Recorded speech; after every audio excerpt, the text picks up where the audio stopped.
ಲೋಕಸಭಾ ಚುನಾವಣೆಗೆ ಕಾಂಗ್ರೆಸ್ ಭರ್ಜರಿಯಾಗಿ ತಯಾರಿಯನ್ನ ನಡೆಸ್ತಾ ಇದೆ. ಅಭ್ಯರ್ಥಿಗಳ ಪಟ್ಟಿ ಬಿಡುಗಡೆಗೆ ಕಾಂಗ್ರೆಸ್ ಸಿದ್ಧತೆ ಮಾಡಿಕೊಂಡಿದೆ.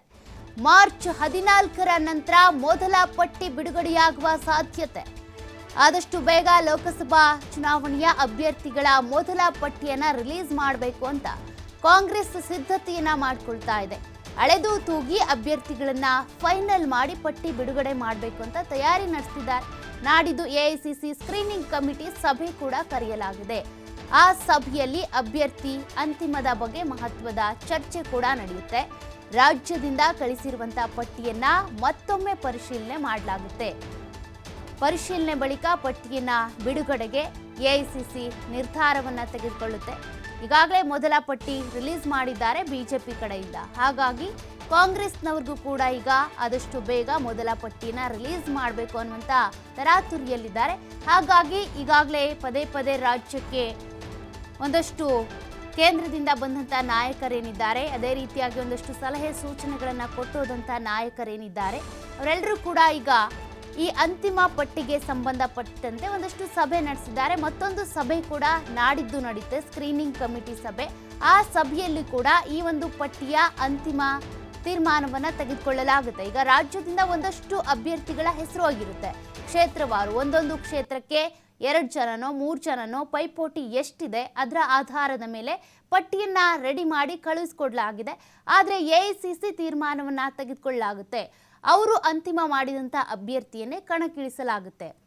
ಈಗಾಗಲೇ ಕಾಂಗ್ರೆಸ್ಗೆ ರಾಜ್ಯದ ಜವಾಬ್ದಾರಿಯನ್ನ ಹೊತ್ತಿರುವಂಥ ಲೋಕಸಭಾ ಚುನಾವಣೆಯಲ್ಲೂ ಕೂಡ ಗೆಲ್ಲಬೇಕು ಅನ್ನುವಂಥ ಸವಾಲಿದೆ. ಬಿಜೆಪಿಯನ್ನ ಮಣ್ಣು ಮುಕ್ಕಿಸಬೇಕು ಅನ್ನುವಂಥ ಸವಾಲು. ಹಾಗಾಗಿ ಪ್ರಧಾನಿ ಮೋದಿ ಅವರೇ ಮತ್ತೆ ಪ್ರಧಾನಿ ಆಗಬೇಕು ಅಂತ ಬಿಜೆಪಿ ನಾಯಕರು ಹೇಗೆ ಹಠ ತೊಟ್ಟು ಲೋಕಸಭಾ ಚುನಾವಣೆಯಲ್ಲಿ 28ಕ್ಕೆ 28 ಕ್ಷೇತ್ರಗಳನ್ನು ಗೆಲ್ಲಬೇಕು ಅಂತ ತಯಾರಿ ನಡೆಸ್ತಿದ್ದಾರೋ, ಮೊದಲ ಪಟ್ಟಿಯಲ್ಲಿ 195 ಅಭ್ಯರ್ಥಿಗಳ ಹೆಸರನ್ನು ಕೂಡ ರಿಲೀಸ್ ಮಾಡಿದ್ದಾರೆ. ಹಾಗಾಗಿ ಕಾಂಗ್ರೆಸ್ನ ನಾಯಕರು ಕೂಡ ಇದಕ್ಕೆ ಸಂಬಂಧಪಟ್ಟಂತೆ ಈಗಾಗಲೇ ಪಟ್ಟಿ ರಾಜ್ಯದಿಂದ ಹೋಗಿದೆ. ಒಂದಷ್ಟು ಅಧ್ಯಯನ ಮಾಡಿ, ಪರಿಶೀಲನೆ ಮಾಡಿ, ಅಭಿಪ್ರಾಯಗಳನ್ನು ಸಂಗ್ರಹ ಮಾಡಿ, ಸಭೆಗಳನ್ನು ಮಾಡುವ ಮೂಲಕ ಚರ್ಚಿಸಿ ಅಭ್ಯರ್ಥಿಗಳ ಹೆಸರನ್ನ ಕಳಿಸ್ಕೊಟ್ಟಿದ್ದಾರೆ.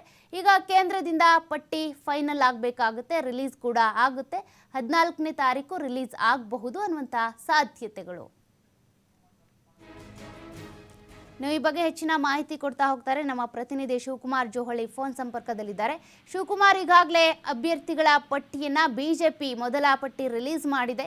ಕಾಂಗ್ರೆಸ್ ಕೂಡ ಒಂದಷ್ಟು ಅಳೆದು ತೂಗಿ ಪಟ್ಟಿ ರಿಲೀಸ್ ಮಾಡೋದಕ್ಕೆ ತಯಾರಿಯನ್ನ ನಡೆಸ್ತಾ ಇದೆ. ಮೊದಲ ಪಟ್ಟಿಯಲ್ಲಿ ಎಷ್ಟು ಅಭ್ಯರ್ಥಿಗಳ ಹೆಸರು ರಿಲೀಸ್ ಆಗಬಹುದು ಅಂತ? ಸೌಖ್ಯ, ಬಿಜೆಪಿ ಪಕ್ಷಕ್ಕಿಂತ ಮೊದಲೇ ತನ್ನ ಅಭ್ಯರ್ಥಿಗಳನ್ನ ಘೋಷಣೆ ಮಾಡಬೇಕಂತ ಚಿಂತನೆ ಕಾಂಗ್ರೆಸ್ನಲ್ಲಿತ್ತು. ರಾಷ್ಟ್ರೀಯ ಮಟ್ಟದಲ್ಲಿ ಇಂಡಿಯಾ ಒಕ್ಕೂಟವನ್ನ ಮಾಡಿದ ನಂತರ ಆ ಪಕ್ಷಗಳ ಮೈತ್ರಿ ಪಕ್ಷಗಳ ಜೊತೆ ಸೀಟು ಹೊಂದಾಣಿಕೆಯ ಮಾತುಕತೆಗಳು ಬಹುಬೇಗ ಆಗಲಿಲ್ಲ. ಸೊ ಆ ಕಾರಣಕ್ಕೆ ಅಭ್ಯರ್ಥಿಗಳ ಅನೌನ್ಸ್ ಮಾಡುವಂತ ಪ್ರಕ್ರಿಯೆ ಕೂಡ ಮುಂದಕ್ಕೆ ಹೋಗ್ತಾ ಇದೆ. ದೆಹಲಿ, ಹರಿಯಾಣ ಹಾಗೆ ಪಂಜಾಬ್ನಲ್ಲಿ ಈಗಾಗಲೇ ಎಎಪಿ ಜೊತೆ ಸೀಟುಗಳ ಹೊಂದಾಣಿಕೆಯನ್ನು ಕೂಡ ಕಾಂಗ್ರೆಸ್ ನಾಯಕರು ಮಾಡ್ಕೊಂಡಿದ್ದಾರೆ.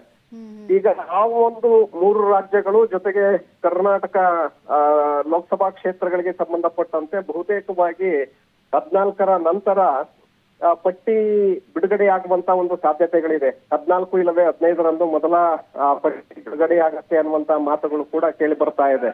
ಯಾಕಂದ್ರೆ ಈಗಾಗಲೇ ರಾಜ್ಯದಲ್ಲಿ 4-5 ಸರಣಿ ಸಭೆಗಳನ್ನ ನಡೆಸಿ ಅಭ್ಯರ್ಥಿಗಳ ಆಯ್ಕೆ ಬಗ್ಗೆ ಚರ್ಚೆಗಳನ್ನ ಮಾಡಿ ಅಂತಿಮವಾಗಿ ಪಟ್ಟಿಯನ್ನ ಎಐಸಿಸಿಗೆ ರವಾನೆ ಮಾಡಲಾಗಿದೆ. ನಾಡಿದ್ದು ಎಐಸಿಸಿ ಸ್ಕ್ರೀನಿಂಗ್ ಕಮಿಟಿ ಸಭೆ ಇದೆ ಅನ್ನುವಂತ ಮಾಹಿತಿಗಳಿದೆ. ಆ ಸಭೆಯಲ್ಲಿ ಇದರ ಬಗ್ಗೆ ಮತ್ತೊಮ್ಮೆ ಚರ್ಚೆಯನ್ನ ಮಾಡಲಾಗತ್ತೆ. ಇಲ್ಲಿಂದ ಕಳಿಸಿರುವಂತಹ ಪಟ್ಟಿಯನ್ನ ಮತ್ತೊಮ್ಮೆ ಪರಿಶೀಲನೆ ಮಾಡಿ ಅದರಲ್ಲಿ ಯಾವುದಾದ್ರೂ ಹೆಸರುಗಳನ್ನ ಕೈ ಬಿಡ್ಬೇಕೆ ಅಥವಾ ಅವನ್ನೇ ಕಂಟಿನ್ಯೂ ಮಾಡ್ಬೇಕೆ ಅನ್ನುವಂತ ಒಂದು ನಿರ್ಧಾರವನ್ನ ತೆಗೆದುಕೊಂಡು ಬಹುತೇಕ ಮೊದಲ ಪಟ್ಟಿಯನ್ನ ಹೈಕಮಾಂಡ್ ಒಪ್ಪುವಂತ ಒಂದು ಸಾಧ್ಯತೆಗಳು ಕೂಡ ಇದೆ. ಮೊದಲ ಹಂತದಲ್ಲಿ 15 ಲೋಕಸಭಾ ಕ್ಷೇತ್ರಗಳ ಅಭ್ಯರ್ಥಿಗಳನ್ನ ಪಟ್ಟಿ ಬಿಡುಗಡೆ ಅನ್ನುವಂತ ಒಂದು ಮಾಹಿತಿಗಳು ರಾಜ್ಯ ಕಾಂಗ್ರೆಸ್ ವಲಯದಿಂದ ಈಗಾಗಲೇ ಕೇಳಿ ಬರ್ತಾ ಇದೆ. ಸೊ ಹಾಗಾಗಿ ಸುಮಾರು 4-5 ರಾಜ್ಯಗಳಲ್ಲಿ ಮೊದಲ ಹಂತದ ಒಂದು ಪಟ್ಟಿಯನ್ನ 14 ಇಲ್ಲವೇ 15ರಂದು ಎಐಸಿಸಿ ಬಿಡುಗಡೆ ಮಾಡುತ್ತೆ ಅನ್ನುವಂತ ಮಾಹಿತಿಗಳು ಇರೋದ್ರಿಂದ ಸಹಜವಾಗಿ ಸಾಕಷ್ಟು ಕುತೂಹಲ ಕೂಡ ಇದೆ. ಈಗಾಗಲೇ ಬಿಜೆಪಿ 195 ಕ್ಷೇತ್ರಗಳಿಗೆ ಅಭ್ಯರ್ಥಿಗಳನ್ನ ಅನೌನ್ಸ್ ಮಾಡಿದೆ. ಹಾಗಾಗಿ ಕಾಂಗ್ರೆಸ್ ಕೂಡ ಅಷ್ಟೇ ಪ್ರಮಾಣದ ಅಭ್ಯರ್ಥಿಗಳನ್ನ ಘೋಷಣೆ ಮಾಡಬಹುದು ಅನ್ನುವಂತ ನಿರೀಕ್ಷೆಗಳಿದೆ. ಹಾಗಾಗಿ ಈಗ ಸಭೆಗಳ ಮೇಲೆ ಸಭೆಗಳನ್ನು ಕೂಡ ನಡೆಸಲಾಗ್ತಾ ಇದೆ. ಎಐಸಿಸಿ ಮಟ್ಟದಲ್ಲೂ ಕೂಡ ಕಾಂಗ್ರೆಸ್ ಚುನಾವಣಾ ಸಮಿತಿ ಸಭೆ ಹಾಗೆ ಸ್ಕ್ರೀನಿಂಗ್ ಕಮಿಟಿ ಸಭೆಗಳು ಕೂಡ ನಡೀತಾ ಇದೆ. ಸೌಖ್ಯ. ಥ್ಯಾಂಕ್ ಯು ಶಿವಕುಮಾರ್ ನಿಮ್ಮೆಲ್ಲ ಡೀಟೇಲ್ಸ್ಗೆ.